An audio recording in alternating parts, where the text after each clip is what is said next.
Action. Assalamualaikum warahmatullahi wabarakatuh. Halo peserta didik semuanya.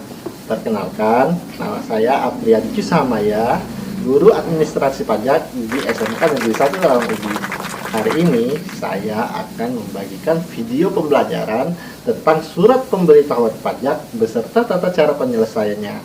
Oh iya, jangan lupa di masa pandemi ini kalian harus tetap memperhatikan protokol kesehatan yang dianjurkan oleh pemerintah. Yang pertama, jangan lupa untuk jaga jarak. Yang kedua, selalu sedia masker sewaktu akan bepergian keluar.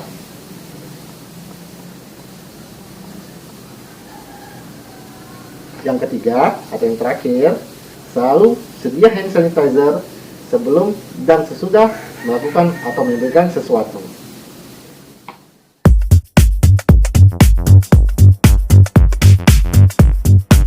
Adapun tujuan pembelajaran kita pada hari ini adalah kalian diharapkan mampu untuk membuat pertanyaan mengenai pengertian dan fungsi dari surat pemberitahuan pajak tersebut. Mari kita lihat materi berikut ini. Check this out.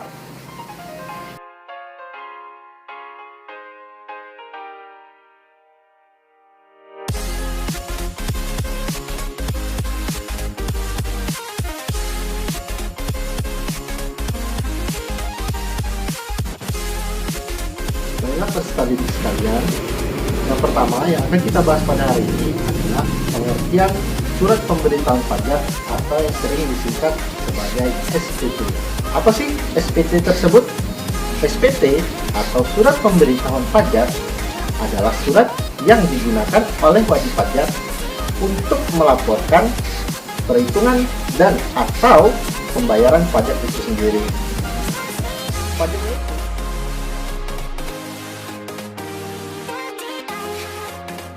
menurut pasal 1 ayat 11 dalam Undang-Undang Ketentuan Umum dan Tata Cara Perpajakan disebutkan bahwa SPT itu terbagi atas surat pemberitahuan masa, surat pemberitahuan tahunan. Surat pemberitahuan masa adalah surat pemberitahuan untuk suatu masa pajak. Biasanya di dalam 1 tahun ada beberapa masa pajak yang harus dibayarkan. Sedangkan untuk surat pemberitahuan tahunan adalah surat pemberitahuan untuk suatu tahun pajak atau bagian tahun pajak. Adapun sumber dari pajak tersebut adalah objek pajak, bukan objek pajak, atau harta dan kewajiban menurut ketentuan perundang-undangan perpajakan yang berlaku di Indonesia. Sedangkan apa itu pajak yang terutang? Pajak yang terutang adalah pajak yang harus dibayar oleh si wajib pajak pada suatu masa tertentu.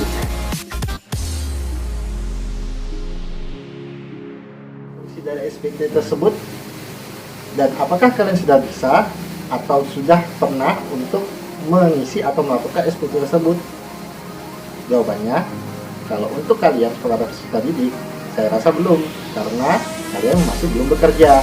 Kalau misalnya nanti kamu sudah bekerja, ada yang menjadi pengusaha, ada yang menjadi pegawai negeri sipil, ada yang menjadi TNI, Polri, dan lain sebagainya, biasanya nanti kalian akan melaporkan atau membayar SPT yang sudah kalian isi.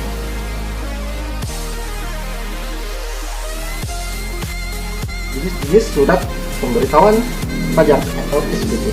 Ada beberapa surat pemberitahuan jenis-jenisnya, antara lain yang pertama adalah SPT masa penghasilan pasal 21 dan pasal 26. Yang kedua, SPT masa pajak penghasilan pasal 22. Yang ketiga, SPT masa pajak penghasilan pasal 23 dan pasal 26. Yang keempat, SPT masa pajak penghasilan pasal 25. Yang keenam, SPT masa pajak penghasilan pasal 15. SPT masa pajak penghasilan pasal 4 ayat 2, SPT masa PTN, SPT masa pajak pertambahan nilai bagi pemungut, SPT masa pertambahan nilai bagi pengusaha kena pajak pedagang eceran yang menggunakan nilai yang lain sebagai dasar pengenaan pajak, dan yang terakhir SPT masa pajak penjualan atas barang mewah.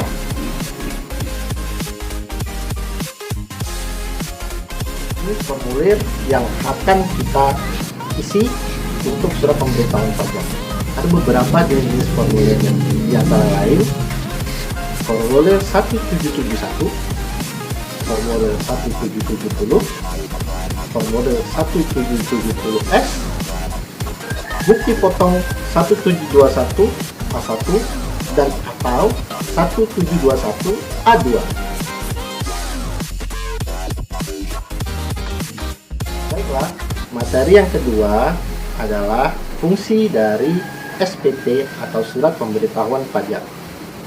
Untuk fungsi SPT ini sendiri itu ada beberapa fungsinya berdasarkan siapa yang akan menggunakannya, baik itu dari si wajib pajak, dari pengusaha yang kena pajak, atau dari si pemungut atau pemotong pajak itu sendiri. Yang pertama, dari si wajib pajak itu sendiri. Jadi SPT ini adalah sarana untuk melaporkan pajak yang terutang atau perhitungan dari jumlah pajak yang sebenarnya.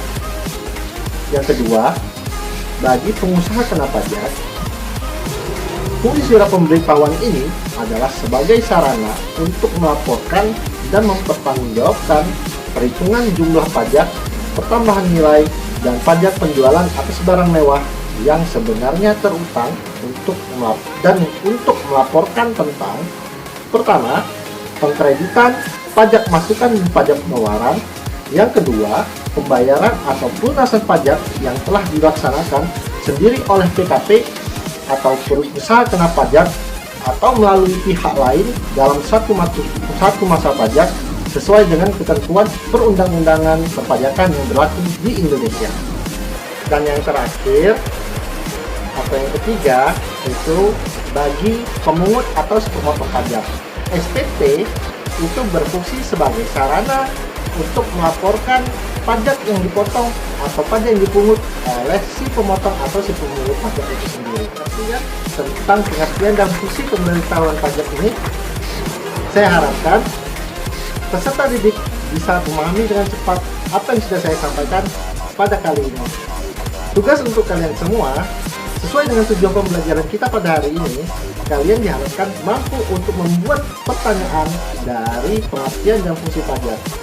Jadi, tugas kalian adalah membuat suatu pertanyaan tentang pengertian dan fungsi pajak yang sudah saya paparkan tadi. Demikianlah materi tentang pengertian dan fungsi dari surat pemberitahuan pajak pada hari ini.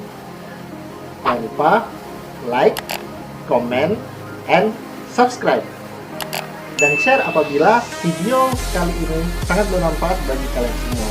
Dan semoga video yang kalian share itu akan bermanfaat juga untuk orang lain yang memang membutuhkan materi ini. Terima kasih.